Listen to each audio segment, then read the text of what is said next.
అవమానాలను తృణీకరించటం, వాటిని అధిగమించి బ్రతకటం, రాటుదేలటం నేర్చుకోవాలి.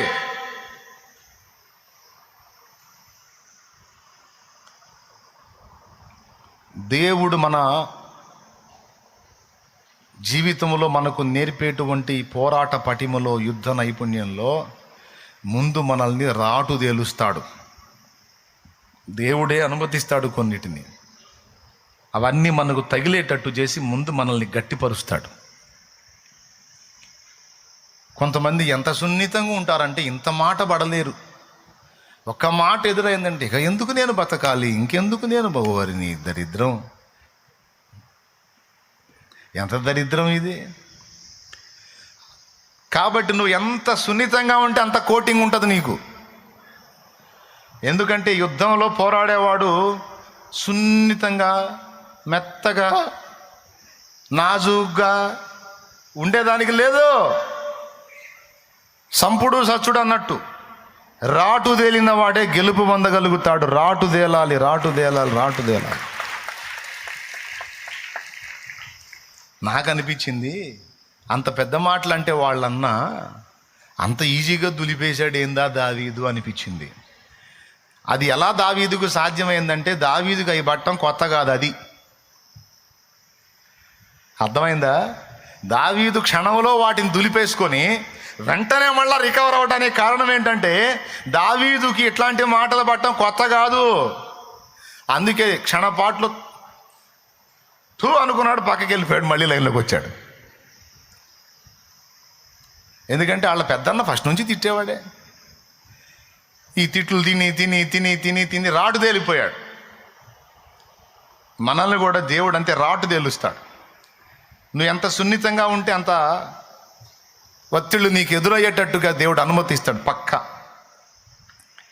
ఏంది ప్రభా నాకే అన్ని కట్టకట్టుకొని వస్తున్నాయి అంటే దేవుడు చెబుతాడు, మరి సెన్సిటివ్ అయ్యావమ్మా నువ్వు, మరి సున్నితం ఎక్కువైంది ఆయన నీకు, అందుకని కొద్దిగా కొంచెం నేను కోటింగ్లో కాస్త ఉంచాల్సి వచ్చింది, నేను గట్టిపరుస్తానికి, లేకపోతే మరీ దరిద్రంగా తయారయ్యావు నువ్వు. అసలు ఒక్కళ్ళు కూడా నిన్న ఒక మాట అనొద్దంటే, అరే నన్నే అంటే నిన్ననరా. ఈ సమాజంలో, ఈ భూప్రపంచంలో అందరికీ నేనే నచ్చనప్పుడు నువ్వెట్ట నచ్చుతావురా నిద్రమోహోడా? ఈ ప్రపంచంలో అందరికీ నేను నచ్చనప్పుడు, దేవుణ్ణైనా నేనే నచ్చనప్పుడు నువ్వెట్లా నచ్చుతావు నిద్రమోహం దానా? ప్రతి జనములోనూ ఒక వర్గం, నిన్ను వ్యతిరేకించే వర్గం ఉంటుంది, నిన్ను ద్వేషించే వర్గం ఉంటుంది, నిన్ను నలుగురిలో ఆరడపరచాలని ఎదురు చూసే వర్గం ఉంటుంది. నాకే ఉన్నప్పుడు నీకుండదా? దేవుణ్ణైనా నేను ఏ పాపం లేని నాకే ఉన్నప్పుడు తట్టెడు పాపాలు అనుభవించిన నీకుండదా? నీ తెలివి తక్కువతనం ఏంటంటే ఎవడు నన్ను ఏమనొద్దు, అందరూ మెచ్చుకోవాలి, అందరూ భజన చేయాలి, అందరూ ఆకాశాన్ని. ఓరి నీ తెలివి ఏందది? ఏమయ్యా నిజమా కాదా? అందరికీ నచ్చుతామా మనం? ఏసయ్య నచ్చలా. ఏసయ్య కాడి గొప్పవాడివో గొప్పదానివో నువ్వు, ఆయనే నచ్చినప్పుడు నువ్వు ఎట్లా నచ్చుతావు? కాబట్టి మెంటల్గా ప్రిపేర్ అయి ఉండాలి. నువ్వు ఎంత జాగ్రత్తగా బ్రతికినా, ఎంత నిజాయితీగా బ్రతికినా, ఎంత నీతిగా బ్రతికినా, ఎంత ప్రేమగా బ్రతికినా ఒక వర్గం ఎప్పుడు నిన్ను ద్వేషిస్తానే ఉంటుంది. దాన్ని కూడా నీ మనసు సిద్ధపరచుకొని ఉండాలి. అది విషయం. గడి ఎందుకు మరి చచ్చు దెబ్బలు? చేతులు కూడా కఠినపరచబడి ఉండాలి. దేవునికి స్తోత్రం కలుగునుగాక. నువ్వు ఎంత తిప్పలు పడి అందరినీ మెప్పించలే గుర్తుపెట్టుకో, ఒక వర్గం ఎప్పుడు నిన్ను వెతుకుతానే ఉంటుంది, దూషిస్తానే ఉంటుంది, ద్వేషిస్తానే ఉంటుంది. నువ్వు వెలుగు సంబంధం అయితే చీకటి సంబంధులు నీకు వ్యతిరేకమే, నువ్వు చీకటి సంబంధం అయితే వెలుగు సంబంధులు నీకు వ్యతిరేకమే. భూమి మీద రెండూ ఉండే, చీకటి వెలుగు. అలాగే చీకటి సంబంధులు ఉండే, వెలుగు సంబంధులు ఉండే. నువ్వు వెలుగు సంబంధి అయ్యావు కనుక చీకటి సంబంధులు ఎప్పుడు నీ మీద ఒక దాడి చేస్తూనే ఉంటారు. దాన్ని గుర్తుపట్టి నువ్వు వివేచన కలిగి అడుగులు వేయాలి. అందుకు చెప్పాడు, వివేకము గల నాయకుడవై యుద్ధము చేయుము. వివేకమన్నా వివేచన అన్నా ఒకటే. దేవునికి స్తోత్రం. యుద్ధంలో ఏం కావాలన్నాను? వివేకము లేక వివేచన. అది గుర్తుపట్టాలి. కాబట్టి దేవుడే మనకు అభ్యాసం నేర్పుతూ మనల్ని అలా ప్రిపేర్ చేస్తాడు. కాబట్టి ఇప్పుడు యుద్ధంలో మొట్టమొదట దావీదుకు ఎదురైనది ఏమిటి అంటే అవమానము. దాన్ని దులిపేశాడు. ఎందుకంటే ముందే ట్రైనింగ్ ఇచ్చాడు దేవుడు. దులిపేసుకోవటం, అనుకోవటం. సరే, దాటి అవతలకి వెళితే రెండవ తంత్రము అవమానము. ఫస్ట్ తంత్రమేమో అవమానము, రెండవ తంత్రము అనుమానం. అనుమానం అది కూడా మానసిక యుద్ధంలో ఒక భాగం. మనలో అనుమానాలు పుట్టించటం. ఫస్ట్దేమో అవమానపరిచి కృంగతీసి చేతగాని వాళ్ళలాగా చేయటం. రెండవది అనుమానాలు మనలో తెప్పించటం. ఇది కూడా వాడు మన మనస్సు మీద చేసే యుద్ధము, దాడిలో వాడు ఉపయోగించే తంత్రం. మనకి అనుమానాలు పుట్టించటం. సౌలు దగ్గరికి పోయాడు. ఫస్ట్ యుద్ధం అన్న దగ్గర అవమానం అయిపోయింది. ఇప్పుడు సౌలు దగ్గరికి పోయాడు. సౌలు అంటాడు, వాడు బాల్యము నుండి యుద్ధ విద్యను అభ్యసించిన వాడు చాలా వయసున్నవాడు, అనుభవశాలి, 6 మూరల జానుడు ఉన్నాడు. వాడు ఇంత వాడంతా అని వాడి బలాన్ని హైలైట్ చేసి దావీదు బలహీనత దావీదుకు చూపించి, వాడెక్కడ నువ్వెక్కడరా, వాడు సీనియరు నువ్వు జూనియరు, వాడు పెద్దోడు నువ్వు పిల్లోడివి, వాడు బలవంతుడు నువ్వు బలహీనుడివి, వాడు యుద్ధ వీరుడు నువ్వేమో భీరుడివి అని అనుమానం రప్పించడానికి చేశాడు. సౌల్లో ఉన్న ఏ డౌట్స్ అయితే ఉన్నాయో అవన్నీ కూడా దావీదుకు పంపిణీ చేశాడు. దావీదు మనసులోకి. అవునా కాదా? క్లియర్గా ఉందా లేదా? ఎవరిని పొగిడాడు సౌలు? దావీదును పొగిడాడా, వాడిని పొగిడాడా? గొలియాతుని. వాడు 6 మూరల జానుడు అంటాడు. మూరకు 18 అంగుళాలు అంటే అడుగున్నర. నా మూర 20 అంగుళాలు పైన ఉంటుంది, కనీసం 20 అంగుళాలు ఉంటుంది నా మూర. అందరి మూర 18 అంగుళాలు ఉంటే 18.5 అట్లు ఉంటే, నాకు కరెక్ట్గా మొన్న టేప్ పెట్టి కొలిసా 20 అంగుళాలు ఉంది. అంటే ఈ మూర ఎందుకు కొలిసానంటే గొలియాతు గడ్డ ఎంత ఉంటాడో చూడాలని. దేవునికి స్తోత్రం. టేప్ దొరికితే ప్రయోగాలు చేస్తుంటాను. కరెక్ట్గా 20 అంగుళాలు ఉంది. అంటే 20 అంగుళాలు అంటే 4 అంగుళాలు తక్కువగా 2 అడుగులు. అట్లాగా వాడు 6 మూరలు ఉన్నాడు. 6 మూరల జానుడు. కనీసం 11 అడుగులు ఉన్నాడండి వాడు. 11 అడుగులు. 5.5 అడుగోడు వాడి ముందు నిలబడితే డబల్ ఉన్నాడు. ఇట్ట చూడాలి ఇక వాడిని, స్తంభాన్ని చూసినట్టు. అందుకని సౌలు అంత కలవరపోయింది. వీడేంద్ర ఇంత పొడుగున్నాడు, ఇంత లావు ఉన్నాడు, ఇంత ఎత్తున్నాడు, ఇంత బలవంతుడైనాడు, అన్ని కవచాలు పెట్టుకున్నాడు, అన్నీ చెప్పాడు. వాడు యుద్ధ తంత్రాలు తెలిసినోడు, నీకు తెలియదు. వాడు కవచాలు పెట్టుకున్నాడు, నీ కవచాలు లేవు. వాడు సూర్యుడు, నీవేం గొర్రెలు కాచుకునేవాడివి, నీకేం తెలియదు. నువ్వు బాలుడివి, నువ్వు చిన్నోడివి, నువ్వు పిల్లోడివి, నీ వల్ల ఏమైద్ది? మనం ఏదైనా గొప్ప కార్యాలు మునుకుంటే కొంతమంది నలాల వీక్నెస్ తెప్పిస్తారుగా. అనుమానాలు పుట్టిస్తాడు సాతాను. అక్కడ కూడా దావీదు దులిపేశాడు. సార్, వాడెంత పొడుగుంటే నాకెందుకు, నేనెంత పొట్టిగుంటే నాకెందుకు? యుద్ధం చేసే దేవుడు. నేను ఆధారపడింది నా ఎత్తు మీదో వాడెత్తు మీదో కాదు, నా దేవుని హైట్ మీద ఆధారపడ్డా. నేను ఆధారపడింది నా బలం మీదో ఇంకొకటి బలం మీదో కాదు, నా దేవుని బలం మీద ఆధారపడ్డా. నేను ఆధారపడింది నా కవచాల మీద, నా భద్రతల మీద కాదు, నా దేవుడే నాకు ప్రాకారం అనుకున్నా. నా జ్ఞానం మీద కాదు సార్, నా దేవుని జ్ఞానం మీద, నా అనుభవం మీద కాదు, నా దేవుని అనుభవం మీద నేను ఆధారపడ్డ. పర్మిషన్ ఇరా స్వామి, నేను పోయి యుద్ధం చేస్తానని చెప్పాడు.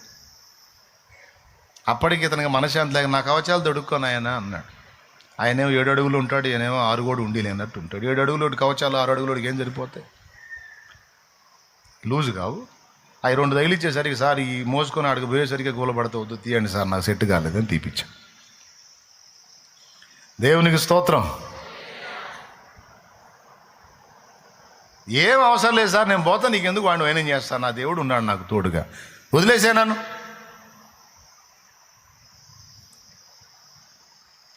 అంటే అనుమానము అనే దాన్ని ఎంటర్ చేసినప్పుడు దాన్ని కూడా గెలిచాడు. ఫస్ట్ యుద్ధం అక్కడే జరిగింది. తీరా యుద్ధ భూమిలో పోతే వాడంటాడు, వాడు కూడా అనుమానం పుట్టియడానికి, నేనేమన్నా కుక్కను అనుకున్నావు రా, కర్ర తీసుకొని వస్తున్నావు నా మీదికి. నేనేం కుక్కను అనుకున్నావా? నా మీదకి యుద్ధానికి వస్తున్నాడంటే వాడెవడో అనుకున్నావు. నువ్వేందిరా భూమికి జానడు లేవు, నువ్వు రావటం ఏంది? వాడు చేయాల్సిన మానసిక దాడి వాడు చేశాడు, కానీ వాటిని కూడా జయించి నిలబడ్డాడు. కాబట్టి ముందు మానసిక యుద్ధంలో గెలిచాడు కాబట్టే భౌతిక యుద్ధంలో ఒకే ఒక్క దెబ్బలో వాడిని కూలగొట్టాడు.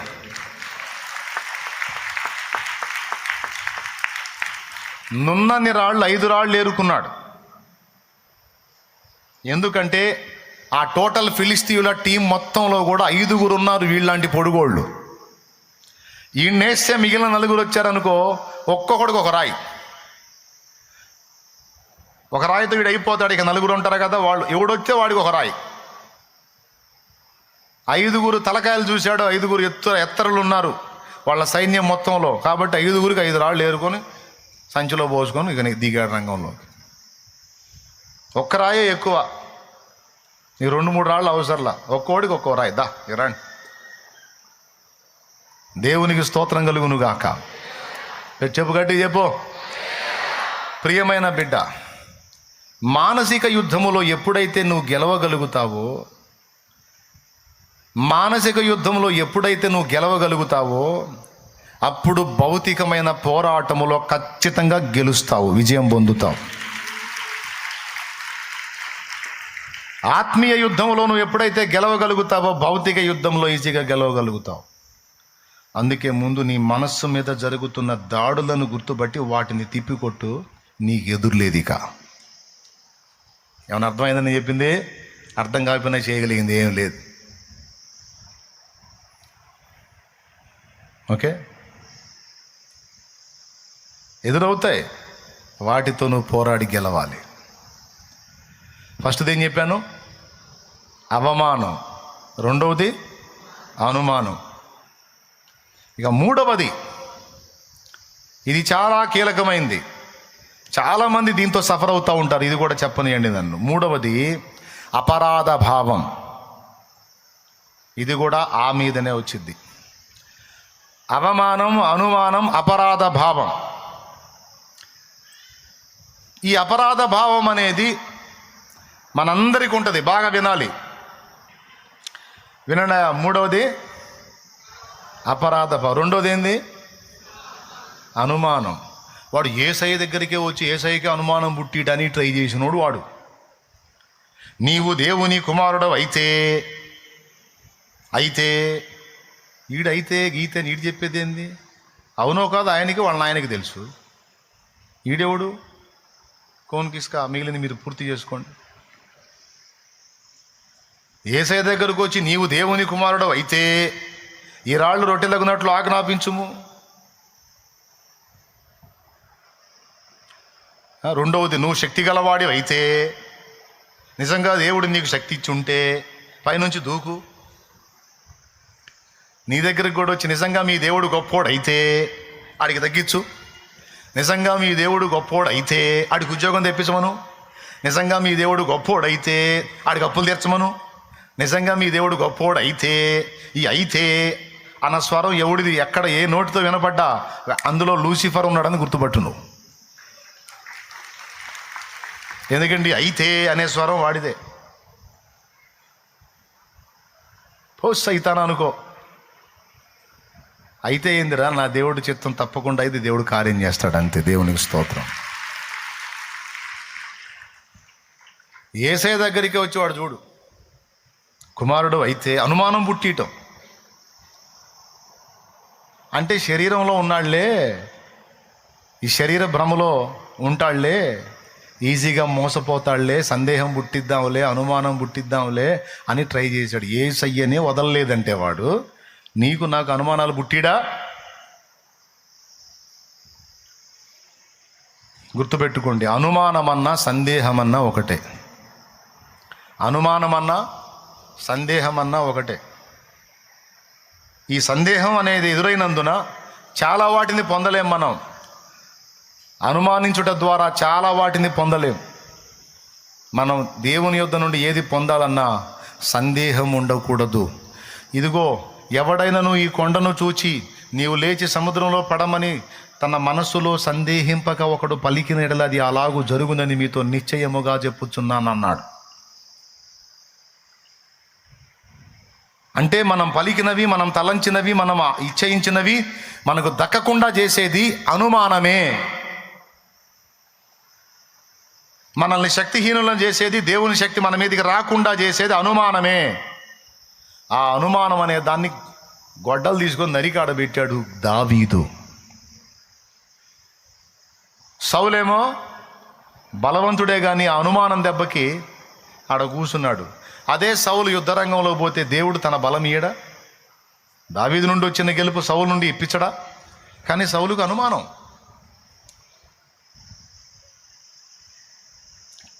దావీదుకేమో అనుమానం లేదు, సందేహం లేదు. దేవుడు నాకు తోడై ఉన్నాడు, నేను యుద్ధభూమికి వెళ్తే దేవుడే నాకు గెలిపిస్తాడు.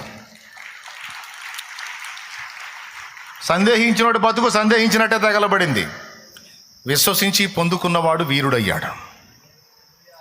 నా పక్షమును నీవు వహించి మూర్ఖుల నోళ్ళు మూయించినావు. నా పక్షమును నీవు వహించి మూర్ఖుల నోళ్ళు మూయించినావు.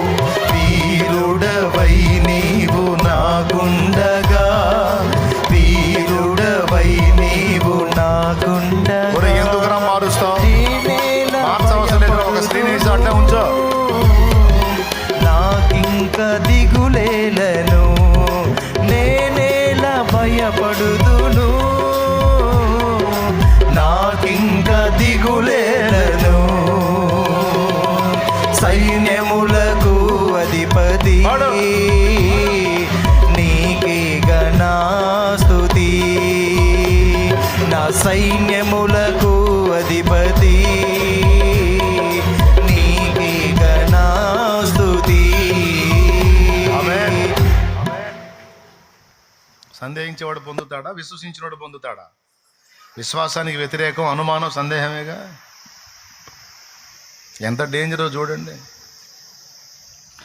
నీకు బలం చాలదు, నీకు జ్ఞానం చాలదు, నీకు శక్తి చాలదు, నీ వల్ల కాదు, నీవు చేయలేవు అని ఏ స్వరం వినబడినా గుర్తుపెట్టుకో. నేను చేస్తానని చెప్పానా? నేను సాధిస్తానని చెప్పానా? నా వల్ల ఇది అయిద్దని చెప్పానా? ఇవన్నీ నా వల్ల కాదు, నాకెవరు తోడై ఉన్నారో ఆయన వల్ల జరిగిద్దని చెప్తున్నాను నేను. నా దేవుడు బలవంతుడు అని చెప్తున్నా. నా దేవుడు జ్ఞానవంతుడు, నా దేవుడు శక్తివంతుడు. ఆయన నన్ను గెలిపించగలవాడు, ఆయన నాకు తోడై ఉన్నాడు. ఆయనను బట్టి నా ధైర్యం అని నీవు పలికి మనస్సుని సిద్ధపరచుకోవాలి. వాడు నీ మనస్సుని వేటాడినప్పుడు దేవుని గండ్రగొడ్డలతో వాడి తెచ్చే అనుమానాలు, సందేహాలను తుత్తునియలు చేయాలి. ఏమైనా అర్థమైందని చెప్పింది. మూడవది అపరాధ భావం అన్నాను. ఈ అపరాధ భావం ఎంత అవసరమో అంత ప్రమాదం కూడా. అవసరం అన్నావు, ప్రమాదం అన్నావు. అపరాధ భావం అవసరమా అంటే కొంతమందికి అపరాధ భావమే ఉండదు. ఎంత పెద్ద తప్పు చేసి కూడా ఇంత ఫీలింగ్ లేకుండా బతికేస్తారు. అంటే వాళ్ళ మనస్సాక్షి అసలు పనిచేయట్లా. అట్లా వాడే గెలుస్తాడు సైతాన్. కొంతమందికి మనస్సాక్షి పనిచేసిద్ది కానీ అతిగా పనిచేసిద్ది, అట్ట కూడా సైతానే గెలుస్తాడు. వాడు ముందే చెప్పా, తంత్రగొట్టాడు. నీకు అసలు అపరాధ భావమే లేకపోయినా వాడే గెలుస్తాడు. అపరాధ భావం ఉండి అతి అయినా కూడా వాడే గెలుస్తాడు. అతి అన్నాను, ఎందుకన్నానో చెప్తా. ఉదాహరణకి, నువ్వు ఇతరులకు సువార్త చెప్పి, బాగా వినాలి, లైవ్లో ఉన్నోళ్ళు కూడా వినండి. నువ్వు 10 మందికి సువార్త చెప్పి 10 ఆత్మల్ని రక్షించాలని నడుంగట్టావు. నువ్వు ఎప్పుడైతే దేవుని పని కొరకు, దేవుని చిత్తం నెరవేర్చడం కోసం కొన్ని ఆలోచనలు, కొన్ని ప్రణాళికలు, కొన్ని ఉద్దేశాలు ఏర్పరచుకుంటావో, నువ్వు ఆ ప్రణాళికలు రచించుకుంటా ఉంటే వాడేం చేస్తాడంటే నీ వీక్ పాయింట్స్ లిస్టు బయట వేసుకుంటాడు, నీ బలహీనతల లిస్టు బయట వేసుకుంటాడు. బయట వేసుకొని ఎక్కడెక్కడ నువ్వు బెండ్ అవుతావు, ఎక్కడెక్కడ నువ్వు వీక్ అవుతావు, ఎక్కడెక్కడ నువ్వు అడుగులు జారుతావు, ఏ సన్నివేశాలు నీకు ఎదురైతే నువ్వు తప్పు చేసే అవకాశం ఉంది అనే లిస్టు బయట వేసుకొని వాడు ఆ సిచ్యువేషన్స్ క్రియేట్ చేస్తాడు. ఆ సన్నివేశాలు నీకు ఎదురయ్యేటట్టు వాడు చేస్తాడు.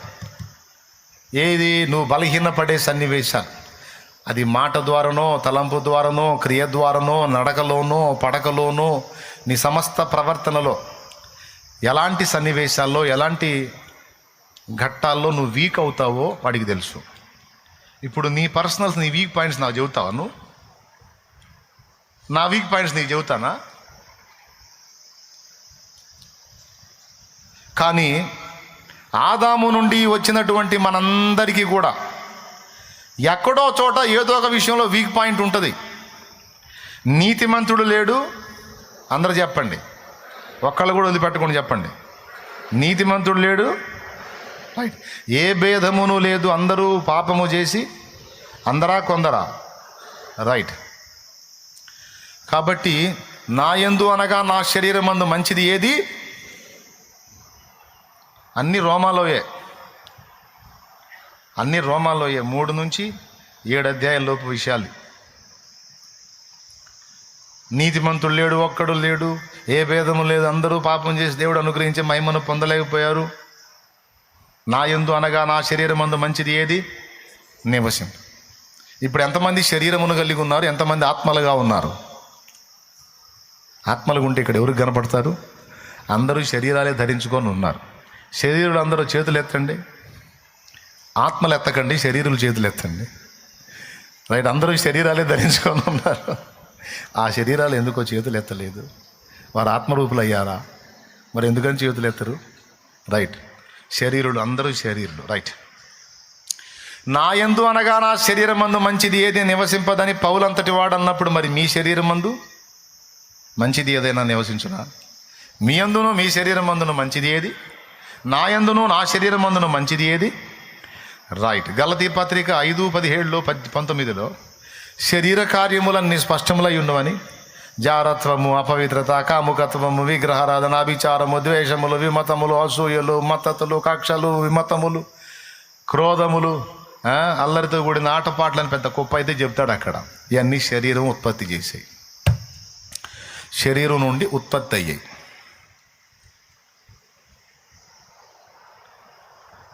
అష్టదరిద్రాలన్నీ నిండున్న శరీరంలో ప్రజెంట్ మనం మనుగడ సాగిస్తున్నాం. పేరుకే ఇల్లు, కానీ ఇల్లంతా అతుకుల గతుకుల బతుకు ఈ శరీరం.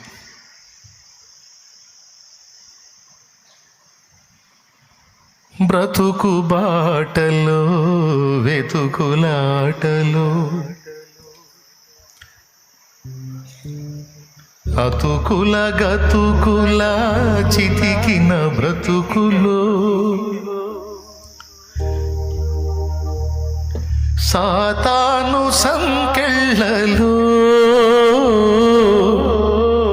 పాపాల స్మృతి జ్వాలలో, రోదన శోధన ఆవేదనలో, ఈ బ్రతుకు ఇక మోపలేను. నీ నామమే ఉదయగానం, నీ వాక్యమే హృదయ ధ్యానం.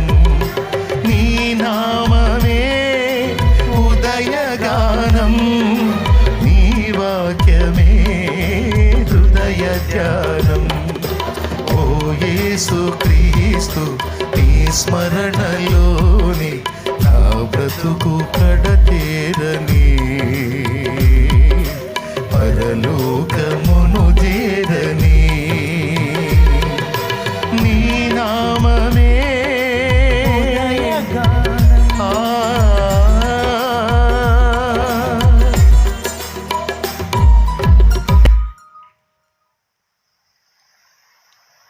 అతుకుల గతుకుల బతుకులు.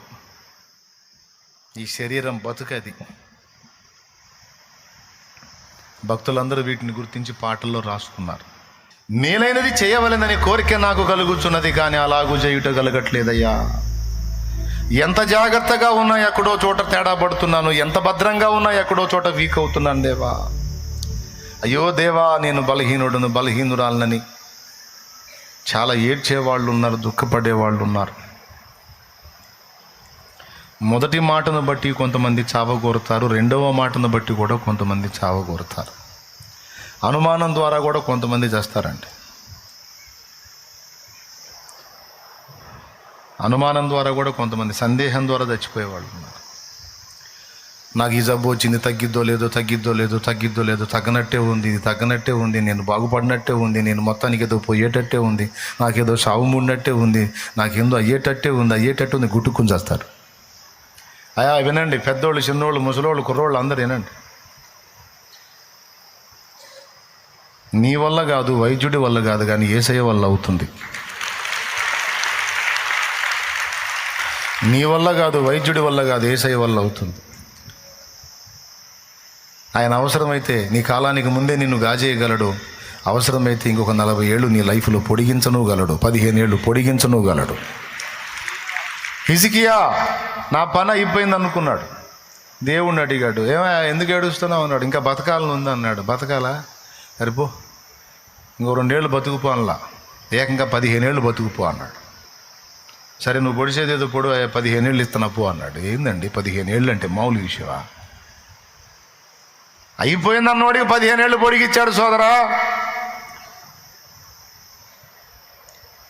నరుని ఆయుష్కాలం ఉంటే 10 ఏళ్ళు, అధిక బలం ఉన్న 80 ఏళ్ళు అని, 80 ఏళ్ళకి క్లైమాక్స్ అని చెప్పిన మోషేకి 80 ఏళ్ళకు వచ్చి దర్శించి ఇంకో 40 ఏళ్ల జీవిత కాలాన్ని పొడిగించి 80తోనే అయిపోయిందిరా జీవితం అన్నోడికి ఇంకో 40 కలిపి 120 అనిపించాడు. కొంతమందికి అనుమానం, నా పరిస్థితులు మారవు, నా దరిద్రం పోదు, నా అప్పులు తీరవు, నా జీవితం మారదు, నా బతుకు ఇంతే, దేవుడు కూడా కనికరం లేదు, దేవుడు కూడా వదిలేశాడు, దేవుడు నన్ను కరుణించడు, దేవుడు కూడా నేను నచ్చలేదు, నేను ఎవరికి ఇష్టం లేదు, మనుషులకి ఇష్టం లేదు, దేవుడికి ఇష్టం లేదు, నా పరిస్థితులు మారవు, అనుమానం, సందేహంతో చచ్చిపోతారు.